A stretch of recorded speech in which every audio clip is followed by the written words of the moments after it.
Պարոն Կարայան,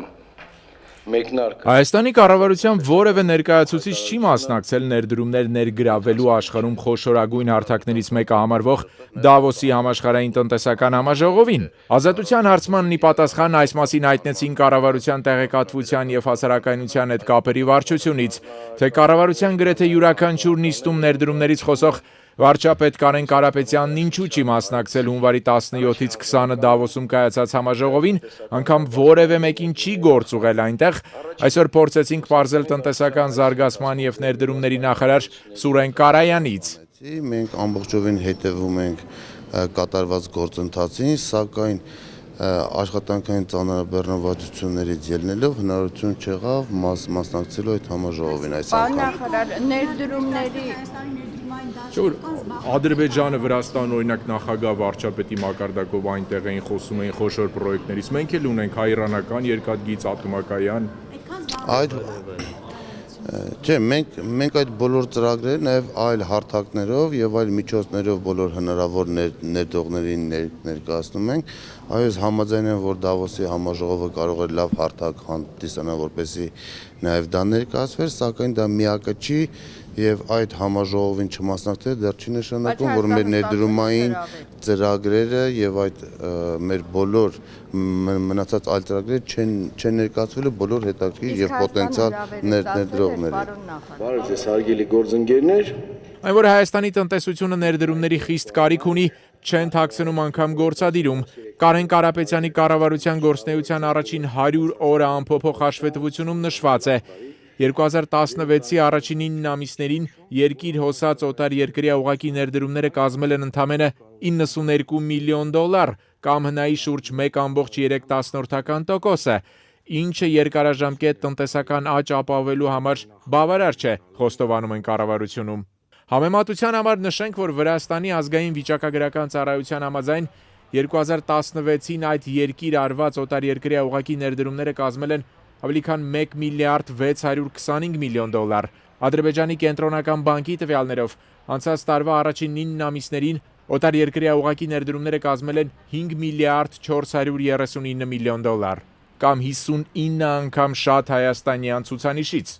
Չնայած հսկայական տարբերությանը, Վրաստանի վարչապետն ու Ադրբեջանի նախագահը հարկ էին համարել մեկնել Դավոս և ներդրումային ծրագրեր ներկայացնել համաշխարհային գործարար հանրությանը։ Իլհամ Ալիևը օրինակ մոտ 30 հանդիպում է ունեցել համաշխարհային տնտեսական համաժողովի շրջանակում։ Հետաքրքիր է, արդյոք կառավարությունում քննարկել են Դավոսի համաժողովին մասնակցելու հարցը։ Միգուցե ինչ-որ ծրագրեր են քննարկել Դավոսի համար։ Այսօր Կարայանի պատասխանը անորոշ էր։ Եվ կառավարությունում քննարկվել է կարելի այս ծրագիրը ներկայացնել կամ այն ծրագիրը ներկայացնել։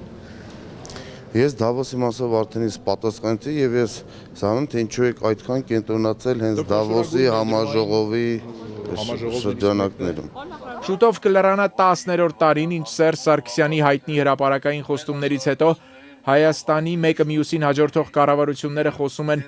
նոր ատոմակայանի և հայ-իրանական երկաթգծի կառուցումից։ Ցայսօր այդ ծրագրերի թղթի վրա մնալը պայմանավորված է նախ եւ առաջ գումարի բացակայությամբ։ Օրինակ, կարելի էր հայ-իրանական երկաթգիծը ներկայացնել, ատոմակայանը, ինչու մարդ չգնաց Հայաստանի կառավարությունից Դավոս։ Ես չեմ կարող բանել այդ հարցին։ Տնտեսական զարգացման նախարարից։ Դուք քննարկել եք առջևում Դավոսի համաժողովն է եւ ինչ կարելի է անել։ Կառավարությունում քննարկվել։ Ես տեղյակ չեմ։ Կարող է քննարկվել է, ես տեղյակ չեմ։ Թեև այս տարվա համար վարչապետը կառավարության մյուս ներկայացուցիչները խոսում են մոտ $500 միլիոն հնարավոր ներդրումների մասին, սակայն երբ աչքի ես անցկացնում Կարեն Կարապետյանի կառավարության առաջին 100 օրվա հաշվետվությունը, թվերը անհամեմատ համեստ են։ Կոնկրետ ծրագրերի առումով այս տարվա առաջին եռամսյակում սպասվում է ընդամենը $6 միլիոն ներդրում։ Տնտեսագետ Հայ ազգային կոնգրեսի ներկայացուցիչ Վահագն Խաչատրյանի խոսքով Հայաստանի նախագահը, վարչապետը, կառավարության անդամները չեն մեկնել Դավոս, որովհետև ներկայացնելու գեթ 1 ծրագիր չեն ունեցել։ Ցանկացած համաշխարհային միջոցառում, որը վերաբերում է ներդրումներին, ոչ ոք չի կարող գերազանցել, չի փորձում գերազանցել Դավոսին։ Եվ տեսեք, այս տարի նաև առանձնահատուկ էր այն առումով, որ 3000 մասնակից էր մասնակցում եւ դա ռեկորդային թիվ էր։ Ամեն տարի Դավոսից հետո ամփոփվում է թե քանի միլիարդ կամ տասնյակ կամ հարյուր միլիարդների դոլարների պայմանագրեր կնքվեցին ներդրումների համար։ Սա ընդհանրապես Դավոսի մասին։ Իսկ ինչ վերաբերում է Հայաստանի Հանրապետության մասնակցության մասին, ես կարծում եմ, որ մասնակցելի իմաստ չուներ այն առումով, որտեղ այնտեղ ասելիք չկա։